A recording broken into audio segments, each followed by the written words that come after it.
Hello and welcome to the Shadow and Soul Storytime podcast.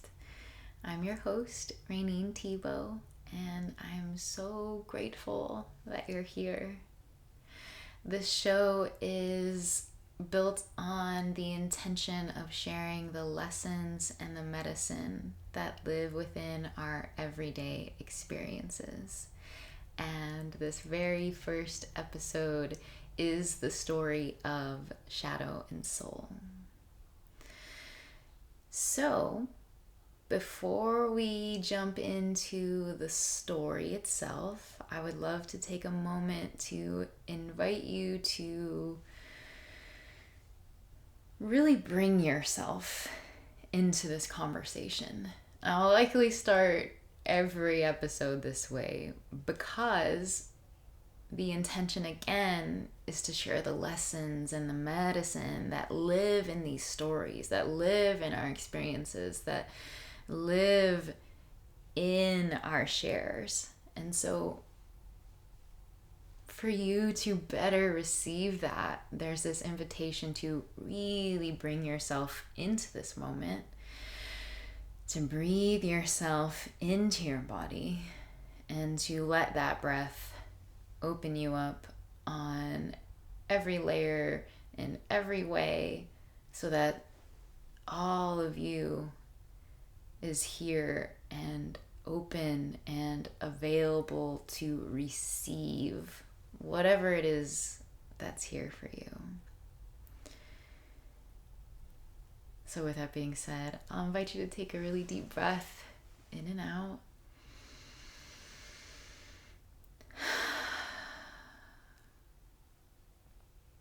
And then we'll jump in together. So this story specifically actually starts right here where I am, which is in what used to be my practice room. It's a little bit more of an office now. And this story begins in, it begins in like the middle of August of 2022. So a little over a year ago from the launch of this podcast. And in this moment, I am in my practice, and it's, I want to say, one of the most important, pivotal practices I have ever had. And while I was in this experience, it was just so intense because I was intentionally going into this practice to find clarity, to find an answer. And as I was approaching that clarity, as I was approaching that answer, there was just a lot going on. There was a lot going on, and we'll get there in a minute, because before we go into the details of that moment and of that practice, I actually want to go back a little bit. And I'll take us back to the late winter of that same year. So the February-ish time frame of 2022, where, let's see. Depression for me is something that I regularly experience. It's just part of my constitution. It's one of those things where I've just had to accept that this is just a part of me, and I have really, really, really been in the pits before, and since clawing my way out of that and healing myself out of that, I now know everything to look for so that when the signs start showing up, I don't dip into that place again. So all that to say, I'm feeling myself start to dip into that place. For me, that's when discipline really comes in terms of self-care, because this physical, tangible body, this temple that I live in, when it is well tended to, it gets to be my solid foundation. And it is like the first thing I turn to to resource myself and to make sure that I'm not falling deeper and deeper into those places. And so I'm all turned on. I'm making sure I'm getting good sleep, that I'm eating well, that I'm exercising, that I'm doing my practice, all of the things. Once I tend to that layer, now I start to look at, okay, what else is going on here circumstantially, emotionally, mentally? And it was in this time frame, again, that February-ish place, where I'm like, okay, what else? What am I sitting with? What am I sitting with? And what I found was a knowing that something needed to change. That I needed to start to withdraw from my work life at that point.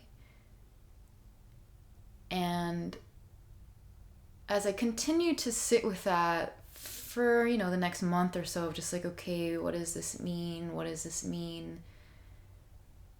I had another practice, another really potent practice, where what came to me was that I needed to step away from the role that I was currently in, which was a manager at a yoga studio.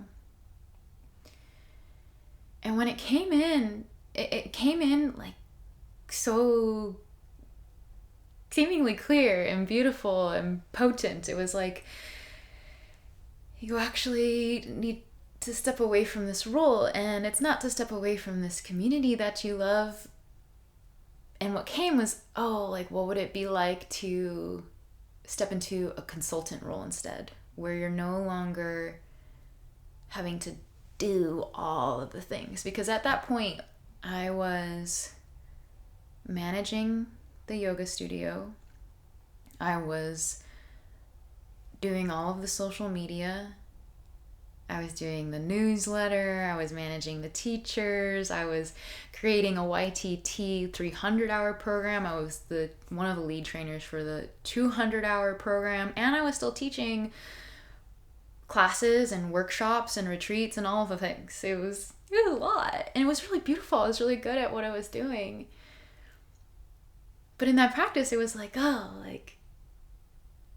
you don't need to be doing all the things. What would it be like to step away from that role, to step into a consultant role? And I remember after I left that practice, I was like, this is the answer. This feels so good. It rings so true. Well, needless to say, I don't know. It's like, and I'm sure you can relate. I'm sure you can relate to having some kind of an insight, some kind of an inspiration, and then slowly what happens, whether it's throughout the day or throughout the week or throughout the month or whatever, it's like it starts to dwindle and it starts to shift. And now in hindsight, when I look back, what I can see was that there was this part of me, I'll call it small self or the egoical self, that for whatever reason was not interested in that level of change, and was very much unconsciously, sneakily manipulating myself and manipulating this prompt, this guidance, this longing that came in. And so what happened, and now we're like in the March-ish time frame, I'm slowly starting to manipulate myself. I never bring this conversation up to anybody. Instead, I'm like, oh, okay, well, I see that I do need to slow down and step back. So what are some other ways that I can do it? This is the manipulation part. And it's fine, right? There's no judgment. I wouldn't change a thing because I learned so much out of it, and it is what it is, right? We have to learn, we have to feel, we have to experience. That's just part of the process. And now I can see it as manipulation. So the next time that something like this happens, I can, not do that to myself. So what I started to do was like, okay, well, let me bring in a studio assistant to help with the admin side of things. And let me bring in someone to do the social media so that I can take that off my plate. Now we're like into May, and I've given up a significant amount of my technical responsibilities. I have much more time, I have much more space, and I'm still left with the same feeling. I'm still left with this like deep, long, and call to continue to let go. That didn't fix the thing. That it didn't address what it was I was feeling. So now I'm sitting with like, okay, well, what now? What do I give up now? And it's like, maybe I'm just actually not meant to manage anymore. And here's the thing. All along this way, it's like I'm being guided to do these things. Like I can feel it happening inside. Like soul is wanting something different and it's guiding me to do this thing. But my rational brain, my egoical side of me is just not understanding. It's like, why, especially once it was like to the point where I had given up a lot of the time and a lot of responsibilities. I was like, I don't understand. Why would I need to give up more? Why would I need to give up more? I have more time. I have more space. Like, what is the issue? And I would literally at that point, like almost started to prepare myself. I was like, I don't understand why I'm giving up so much. Am I supposed to be like a housewife or something? Like, I don't understand what's happening here. And so I guess I want to take a moment to kind of pause and just to maybe notice what is already coming up for you in terms of what are maybe some longings and callings inside of you. And here's the thing, like, are there any parts of yourself that are talking yourself out of it, manipulating yourself, going about it in a way that's like not really actually doing the thing? And there's no judgment, right? In all these conversations, I cannot tell you how important it is that we are not judging anything. We cannot judge what it is that we're seeing and what we're finding and what we're feeling, because if we judge it, then we're just going to shove it further down and further away. And so to be so okay with what you're seeing, so okay with what you're feeling, and instead of being judgmental, to lean into being curious. So moving on with the story, I'm in this place where like, I don't get it. I'm being blindly guided. Because here's the thing about when it comes to being guided by soul, being guided by the divine, being guided by something greater, wiser, whatever it is, intuition. The rational mind is going to want answers, but we don't always get answers. Sometimes we are literally being guided blindly. And it comes down to this question of how much do we trust what we're being guided by, and how much do we trust ourselves to be guided by that thing? And that takes a lot of work, and that takes a lot of time, and it takes a lot of discernment. And if you're listening to this podcast, I'm sure you're on a path, at least in some way, shape, or form, of doing those things, of learning to discern and learning to follow a more soulfully led life.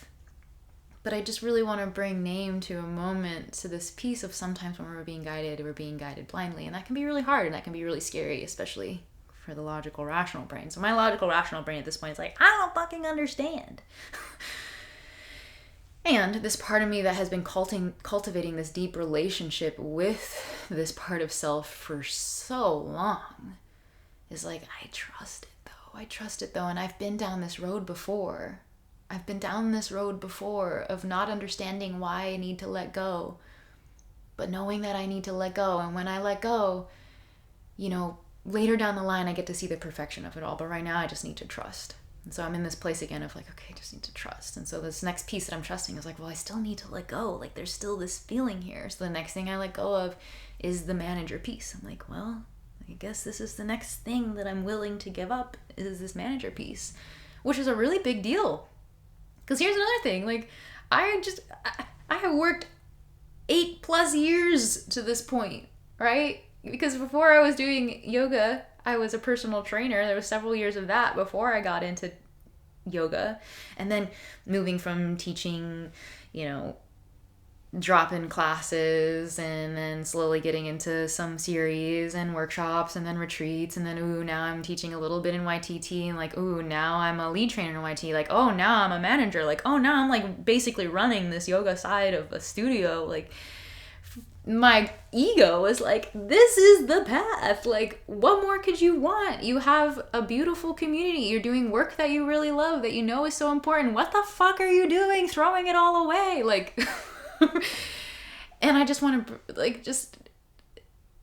acknowledge that it's okay, and that's a fair response for the ego to have, because the ego likes its identity. It likes everything that it's done. It likes everything that it's achieved, and it does not understand why we would let that go. And again, for me, living a soul-led life, a co-created life with the divine, is what I most long for, because I most trust that is how I'm going to live my most fulfilling life. I truly believe that. And know that it's a wrestle. It's a total wrestle. But I do the thing.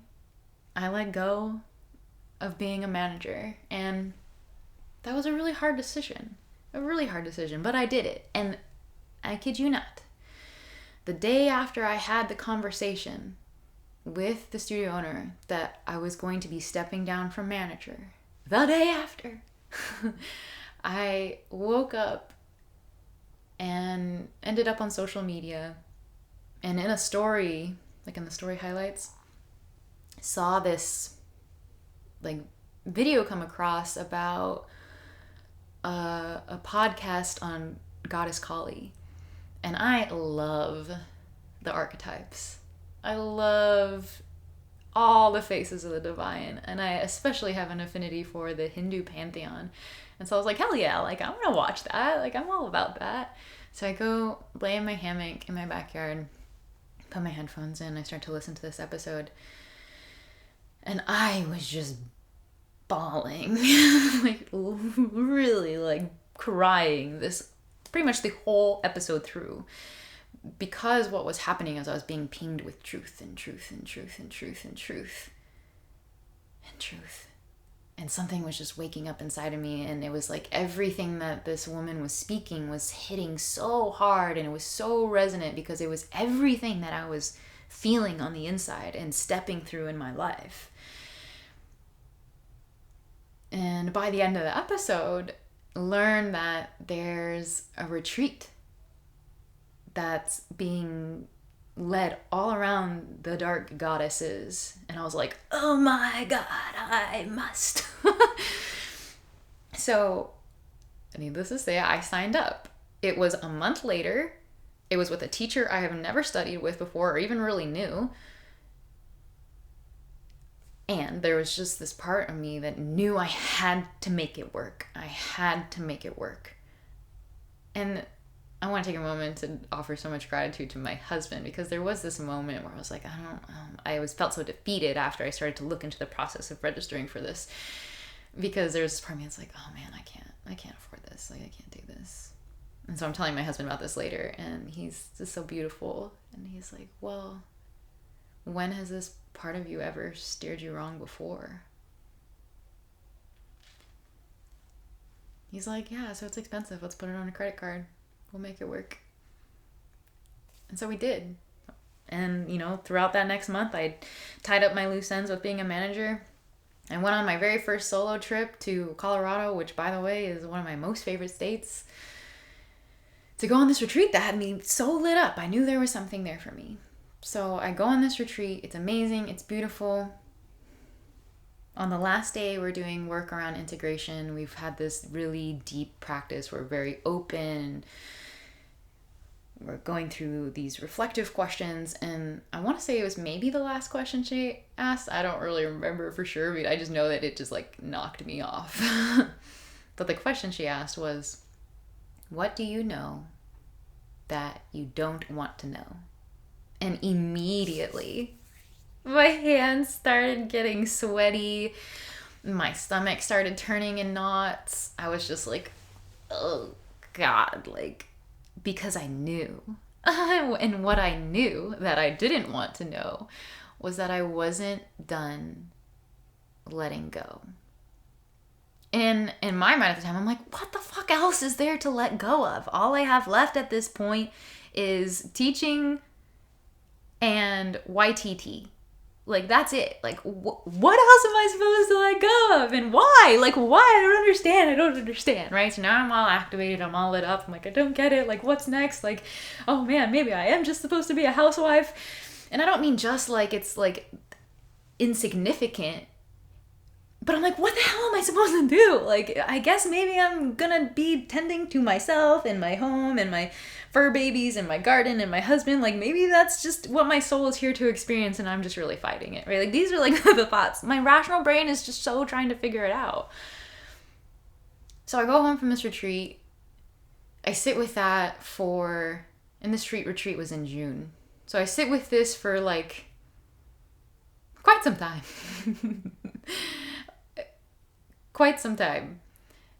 And what I'm doing, again, is what I had already done to myself earlier in that late winter spring area, which is kind of manipulating myself. I'm like, well, okay, if I have to let go more, like, what is it? Because I can't let go of all of it. What am I going to let go of? And so what I had come to was that I was going to let go of the admin responsibilities of the YTT stuff, like not building the 300-hour program and not doing the admin work for the 200 program in terms of like, you know, reaching out to teachers and scheduling, all that kind of stuff. I'm like, well, maybe I can just let go of that. But I love teaching YTT and I love teaching yoga and I love this community. So I just don't understand. So that was the next thing that I was willing to part ways with. And that's fine, right? That was totally where I was at that time. But it took me some time to come to that decision. And when I finally did come to that decision, you know, I had the conversation. It didn't go as well. Because, you know, and I get it. Like, it's hard. It's hard to lose, quote unquote, lose the people that you love and that are in your community and help you do all the things. Like, so from the owner's perspective, I get it. And from my side, like, I also get it. It's just uncomfortable. It's just, again, it's like, man, I've worked so hard for this. Why am I letting this go? And what happened at the end of that conversation was that I was basically asked to reconsider. Which now leads us back to where the story started. Here in this room, here in this very important practice. And in this practice, I had prepared myself in all of the ways to get to a place of clarity, right? Like moving through the layers of consciousness. And by the time that I got to a place where I felt that the clarity was there, that the answer was there, I was like, oh, I'm here. I've reached the place where I can now have my answer. My egoical self lost its shit. The mind was like in that realization, in the knowing that I was in the place where my answer was, where this deep wisdom was, the mind was like, oh my God, we're here. What is it? Like, do you, freaking out. I'm not kidding. Okay. This is what's happening in my mind. So much so that I was like, oh my God, like, shut the fuck up. I can't see anything. I can't hear anything. I can't feel anything. We're not going to get an answer if you don't shut the fuck up. And it wasn't working, right? That kind of like shut the fuck up approach was not doing it. And so I literally found myself for the next 10 minutes, like a baby, literally rocking and soothing my mind and my small self and my ego and this part of me that so badly wanted the answer. Fair, right? I wanted the answer. But I wasn't going to be able to get it if ego was bouncing in my face and screaming at me and making all this noise. So I took like 10 minutes like this, just standing right there, just like rocking myself and soothing myself. And I want to take a moment to pause here because I imagine that some of you can relate. I can imagine that there are these really big turning points in your life, big decisions that you have to make, where the amount of anxiety that comes with making that decision because you don't know which one is right. And I want to say that when we're in a place where we don't know, that's a beautiful thing to realize and recognize, because when we realize and recognize that we don't know, then that's our like big red flag that we're not clear. There's no clarity if we don't know. And I truly and genuinely believe that deep inside of us, there's always a knowing. When it comes to time and there needs to be made a decision, I do truly believe that there is a part of us that does know. It does.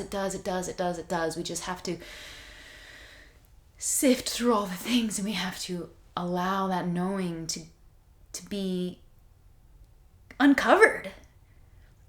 And that can be a really challenging process. And so just a moment to feel like, okay, maybe it's things of the past. Maybe you're swimming in decisions right now where there is that anxiety of like, I'm not sure. And if you're not sure, just like take a deep breath. Be okay with the not knowing. Know that when the time comes to make the decision that you will know. It is capable for you to know. And it really is just this process of discerning and unlayering and sifting. Really. So come back to the story where I've rocked the ego, I've soothed it, it's quiet enough that I can step back into this openness, back into this spaciousness, and wait for my answer. What is it that's here for me? And in the waiting and the allowing for this wisdom to rise, the words I received were, what's next for you requires all of you. What's next for you requires all of you.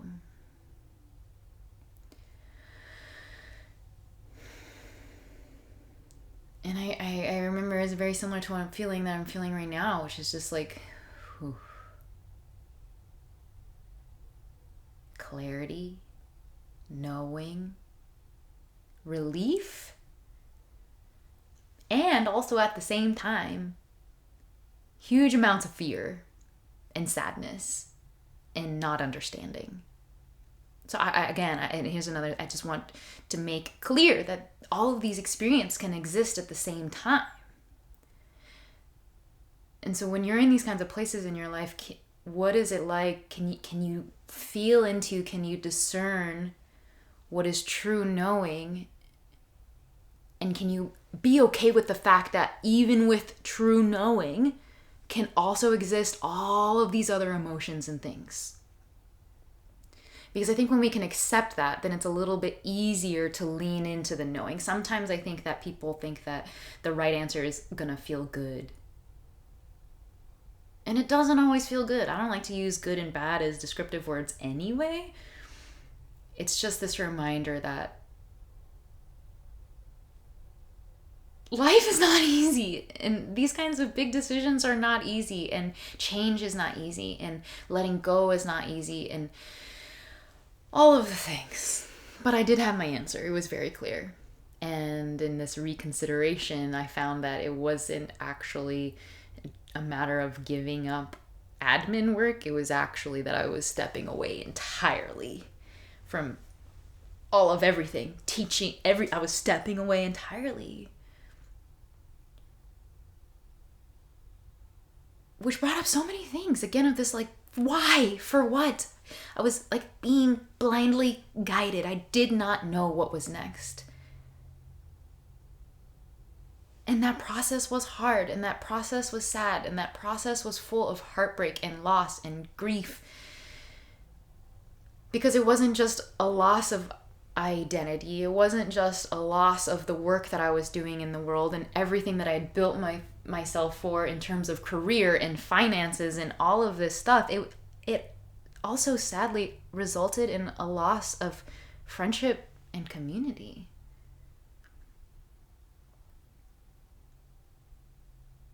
And that's really hard.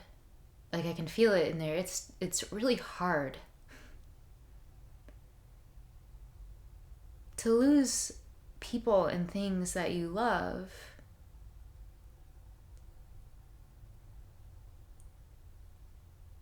And underneath that, for me,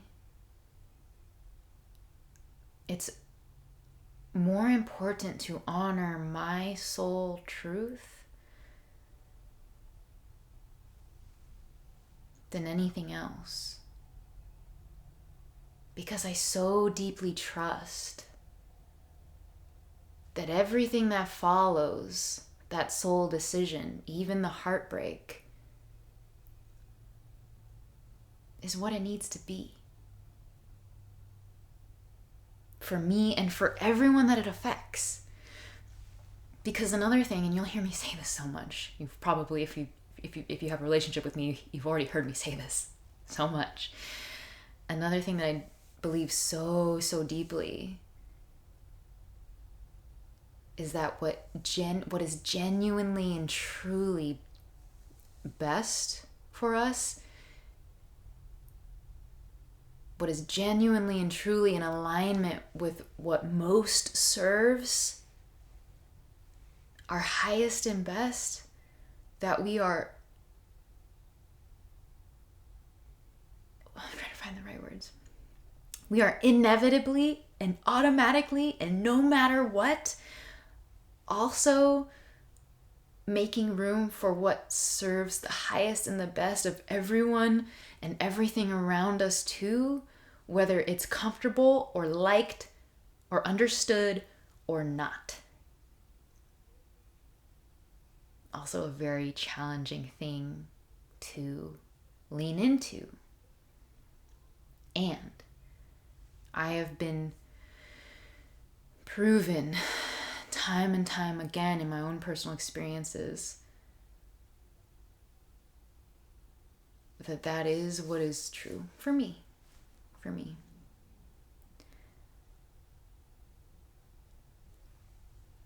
And so here's this deep knowing to step away from it all. Again, really still not knowing why. And so I have the conversation, the really uncomfortable conversation.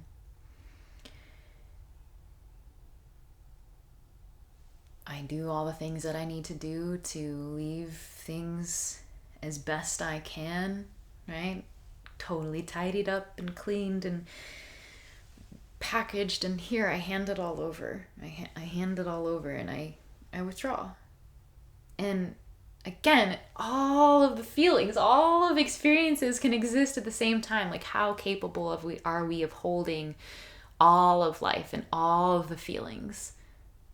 Because they can all be happening at the same time. So although there was this part of me that was sad and confused and frustrated, there was also this part of me that felt immense relief. Immense relief and spaciousness and peace.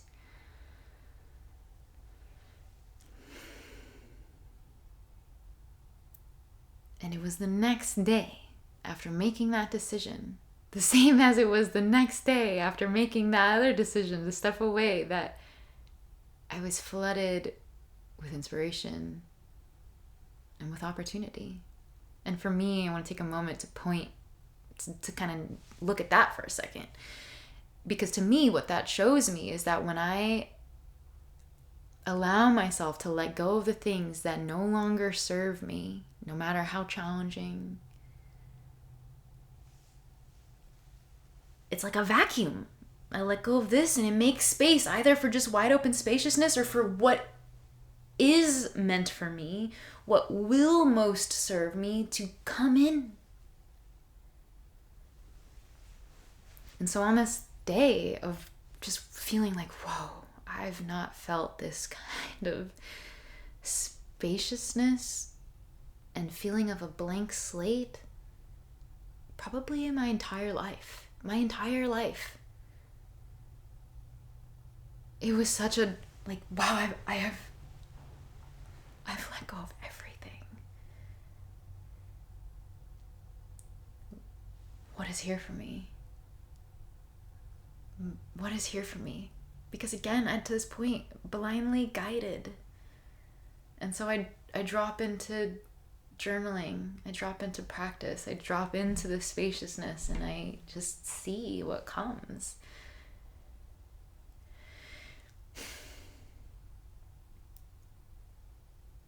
And let's see, what is it that I want to share about this piece?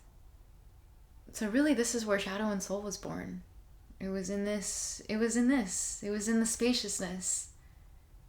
And it was in my thinking to myself, okay, because here's another piece of the story. My husband had just recently graduated pharmacy school and began his career, was offered a job here in the Raleigh area of North Carolina. And we knew that we were going to be here for at least another 3 to 5 years, is what his management had told him. And so I'm thinking to myself, like, okay, we're here for 3 to 5 more years. I had these grand vision and dreams of having property and living with like my family and my closest friends and having gardens and animals and like these structures where I could have people come to do retreat and workshop and all the kinds of things. I'm sure plenty of you also have similar dreams. It's a beautiful dream, but it was not available to me at that time. I'm here for another 3 to 5 years. And so I'm like, okay, that is not my reality. What is it from that dream that I can pull into my now? And that is how Shadow and Soul was born, because part of the dream, again, were these like accessory structures where I could facilitate out of. And I was like, well, shit, I have a half acre. I intentionally bought a place that was not associated with an HOA. And that's how this all started. Because it was like, oh, well, I can still offer things from my home. And I have my gardens here, and I have community here. What's to stop me now? And so from there, it was just fast and furious. Because what I'll say is that initially I envisioned a yurt, because I had experiences in yurts before. And again, this is like middle of August of 2022. I started looking into yurts. I started poking around, looking at different businesses. And in this like 2-week frame time of like middle of August to the beginning of September, I had another practice where I saw myself facilitating, but it wasn't in a yurt. It was in a teepee. And then I had coffee with a friend, and I was telling my friend about all of this stuff because it was new and it wasn't announced yet at all. It was definitely just happening just in my little world. And I had told her about the yurt, and she's like, that's awesome. Although I see you as more of a teepee person. In between the practice and that comment, it was like, there might be something here. So one of the companies that I was looking at for yurts also had teepees. And so now I'm sitting with this decision, and I remember talking to my mom about it. I was like, I don't know, which one do I get? There's so many pros and cons of each. And ultimately what it came down to was the word magic comes up. When I looked at pictures of the teepee, like the word, it felt magical. And that did come with some challenges because the TP is not, it's an open structure. It's not climate controllable like a yurt is. But what I loved about that was that it felt more raw. It felt more connected to nature, to the seasons, to the elements. And also this piece of like, I can't control the comfort of that. And what I loved about that was the work that I want to do in there is not comfortable. And so the TP is what we went with. Now we're at the end of August, beginning of September. I've made a decision. I'm going to get a TP. Like, this is what I'm going to do. My husband and I had a vacation planned for many, many months at this point. It was a vacation to Colorado. It was amazing. And I want to say that it was the first vacation in probably my entire adult life where I did not dread coming home because I was so excited. I was so excited to come back to what my reality was going to be. And so I came back about mid-September, and man, did we hit the ground running. Got the TP ordered, figured out. And when I say that, like, it takes a village, it takes a village. And I am so grateful for my village. And so mainly those who were involved in this process was my mom, my stepdad, my husband. We did all of this demoing. We had to demo an old shed in the back. We had all this stuff that we had to do, creating another shed. And then one of my dear, dear friends, her and her husband had built a deck before, so he helped plan out our deck. He came and helped us build the deck. 26 by 26 foot deck. I mean, it's a big deck, and it was so cool to build it with with our own hands. Like, we did this together, and then it's like, man, the shit was literally built with family and friends and community and blood and sweat and tears. Now, come mid-October, I was aiming for a grand opening weekend, the last weekend of October.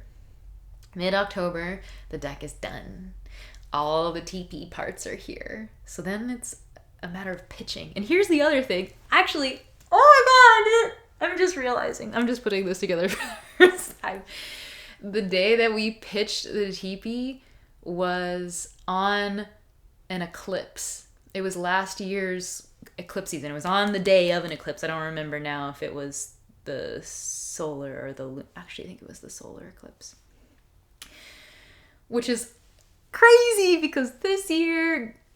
Well, today, actually, this is launch day, depending on when you're listening, is a solar eclipse. It's the anniversary. It's a 1-year anniversary of Shadow and Soul.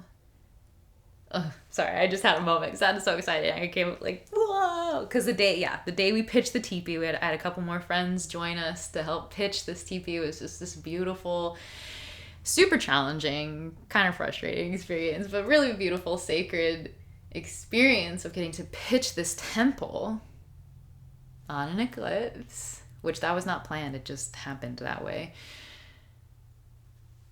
And now here we are, celebrating a year of soulful work, of shadow work, of community. And man, am I just so grateful for my village, for all of those who have helped me create this business, this community, this temple, everything. And so grateful to myself too for following the blind guidance, for allowing myself to be guided through all of that, to stay true to my faith and my trust, to be brave. And so I really want to take a moment again to bring it back to you, because that's what this is about, right? This is about you receiving, noticing what's being lit up inside of you. And what I really want to leave you with is this invitation to consider, let me find the right words. What is it that you are longing for? That you are receiving callings for? What is the guidance that is being offered? Where are the nudges? Where are the pulls? Where are the pushes? And how can you allow yourself to be guided, even if it's blind? Even if it's blindly guided, how can you allow yourself to be guided?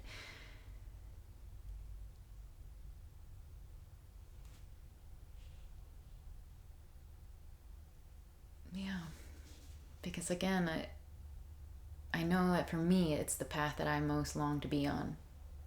And when I look back at all the ways and the shapes and the forms and the times that I've followed that guidance, even when I didn't understand, even when it was hard, even when it resulted in destruction and heartbreak and massive change, I look back now and I can see the perfection of it.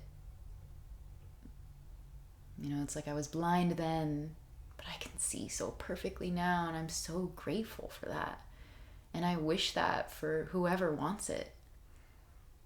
So that's where I'll leave us for today. At least with that story. I'm so, so grateful. Gosh, for just everything, and for your being here, and for your listening.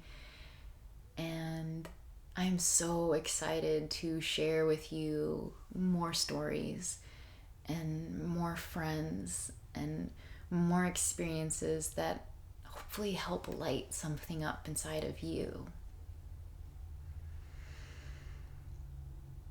And my only ask in this and any other episode is that if it touched some part of you, if it served in some way, please, the best thing that you can do, the best way you can serve, the best way you can support is to subscribe, is to share, is to leave a rating and a review, because we live in a world where like that is how it works. That is just how it works from like a technical algorithm standpoint.